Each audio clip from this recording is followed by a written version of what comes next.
Hello दोस्तों, उम्मीद है आप सभी अच्छे होंगे और आपकी तैयारियां बहुत अच्छी चल रही होगी। क्योंकि जैसा कि आप सभी को पता है कि केंद्रीय विद्यालय और नवोदय विद्यालय समिति के टियर 1 के एग्ज़ाम की डेट 10 जनवरी और 11 जनवरी 2026 है। तो इस हिसाब से आप भी अपनी तैयारियां तेज़ कर लें, क्योंकि एग्ज़ाम बहुत जल्दी हो रहे हैं। ये पहले से ही लग रहा था कि एग्ज़ाम जल्दी ही होंगे, क्योंकि लास्ट टाइम भी जब केंद्रीय विद्यालय ने अपना फॉर्म जारी किया था, उसके बाद उन्होंने उसके कुछ महीने बाद फरवरी में एग्ज़ाम करा लिए थे। दिसंबर में फॉर्म आए थे और फरवरी में एग्ज़ाम करवा लिए थे। उस टाइम एग्ज़ाम ऑनलाइन थे, तो इसलिए उनको ज़्यादा दिन लग रहा था। बट इस बार एग्ज़ाम ऑफलाइन मोड में है, तो उन्होंने 2 डेट दे रखी है और एग्ज़ाम 10 और 11 जनवरी को हैं। उम्मीद है आप सभी लोगों ने अपने फॉर्म फिल कर लिए होंगे, कंप्लीट कर लिए होंगे और सबमिट कर दिए होंगे। अगर किसी भी साथी ने अपना फॉर्म फिल नहीं किया है, कंप्लीट नहीं किया है, तो अपना फॉर्म ज़रूर कंप्लीट करें उसको और जल्द से जल्द सबमिट कर दें। और इस बात का ज़रूर ध्यान दें कि आपके जो भी सर्टिफिकेट्स हैं, जो कि कास्ट के हो सकते हैं, AWS हो सकते हैं या आपके रिजल्ट्स हो सकते हैं, वो कट ऑफ डेट यानी 4 दिसंबर के पहले के होने चाहिए। नहीं तो आपको बाद में इसके लिए परेशानी उठानी पड़ेगी। अगर आप पेपर पास भी करते हैं और DV में जाते हैं, तो आपको उसमें प्रॉब्लम फेस आएगी और आप रिजेक्ट भी हो सकते हैं। तो इस बात का विशेष ध्यान रखें कि आपके जो भी सर्टिफिकेट्स हैं और जो भी आप कास्ट सर्टिफिकेट या जो भी आपके रिज़ल्ट्स हैं, जितने भी आप अपलोड कर रहे हैं, साथ में ध्यान रखें उसका कि कट आउट डेट 4 दिसंबर से पहले के होने चाहिए। चलिए बात करते हैं तैयारियों की। तो अभी आपके पास सिर्फ़ और सिर्फ लगभग 45 डेज़ बचे हुए हैं। तो आप अपने तैयारियां को एकदम सब कुछ छोड़ छाड़ के शुरू कर दीजिए और ज़्यादा से ज़्यादा आप मॉक टेस्ट देने की कोशिश कीजिए। जिन साथियों के कॉन्सेप्ट पहले से पढ़ रखे हैं, तैयारी कर रखी है सब्जेक्ट्स में, वो अपना मॉक टेस्ट देकर भी तैयारियां अच्छे से कर सकते हैं। और जिन साथियों को अभी थोड़ा सा कुछ कॉन्सेप्ट पढ़ने बाकी हैं, तो वो अपने टाइम स्लॉट इस टाइम पीरियड को 45 डेज़ टाइम पीरियड को 3 पार्ट्स में डिवाइड कर सकते हैं।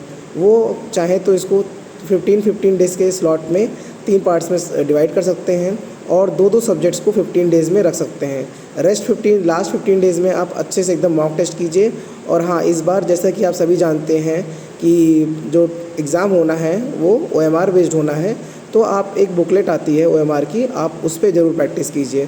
क्योंकि मोस्टली अभी आप एग्ज़ाम दिए होंगे तो ऑनलाइन बेस पे ऑनलाइन देते हैं, तो बहुत से साथियों की आदत नहीं होगी अभी OMR फिल करने की, तो उसमें भी टाइम लगता है। तो आप जब प्रैक्टिस कर रहे हैं, मॉक टेस्ट दे रहे हैं, तो मेरा ये आपसे रिक्वेस्ट है या फिर सजेशन कह लीजिए कि आप जो भी टेस्ट दें उसको OMR शीट पर ही दें, ताकि आपको एक बार उसकी प्रैक्टिस हो जाए और जब आप एग्ज़ाम में रियल एग्ज़ाम में दें तो वहाँ से गलती होने के चांसेस बहुत ही कम रह जाएं।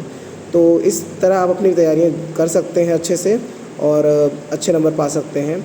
कोई भी आप प्रैक्टिस सेट ऑनलाइन भी ले सकते हैं या कोई अगर बुक अवेलेबल है मार्केट में जो आपको लगती है अच्छी है, तो आप ले सकते हैं। और अगर अभी आपके कॉन्सेप्ट्स कुछ क्लियर नहीं है, क्योंकि इस बार टियर 1 में कोई स्पेसिफिक सिलेबस नहीं दिया है, बस सब्जेक्ट पूछा है कि जो सब्जेक्ट दिए गए हैं उसी से रिलेटेड आप अप टू 12th लेवल या एलिमेंट्री कह सकते हैं, 10th लेवल तक में भी आप प्रिपरेशन कर सकते हैं। LOC लेवल पे मैथ्स, रीजनिंग और GK ये सब आप प्रिपेयर कर सकते हैं। इससे ज़्यादा हाई लेवल PRT में देखने को तो नहीं मिलने वाला है।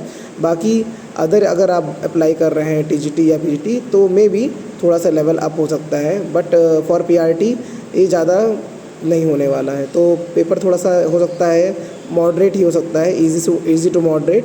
तो उस हिसाब से अपनी प्रिपरेशन कीजिए। बहुत ज़्यादा अगर आप हाई पढ़ेंगे तो भी शायद नहीं होना है। और रही बात नेगेटिव मार्किंग भी है इस बार, तो नेगेटिव मार्किंग के लिए यही है कि अगर आप अच्छे से पेपर आ रहा है तो आपको फालतू के क्वेश्चन अटेम्प्ट करने की कोई ज़रूरत नहीं है। और अगर आपको लगता है कि कुछ क्वेश्चंस हैं जो डाउटफुल हैं आपको 50-50, तो एक बार उसको आप अटेम्प्ट कर सकते हैं। बट इस बार का ज़रूर ध्यान दीजिए कि कहीं आपके स्कोर अच्छे आ रहे हैं और आपने नेगेटिव ज़्यादा अटेम्प्ट करने के चक्कर में नेगेटिव मार्किंग की वजह से आपके नंबर कम हो गए, तो वो कहीं ना कहीं आपकी मेरिट पे इफ़ेक्ट करेगा। तो इस बात का ज़रूर ध्यान दें कि नेगेटिव मार्किंग भी है और अच्छे से आप लोग प्रैक्टिस करते रहिए।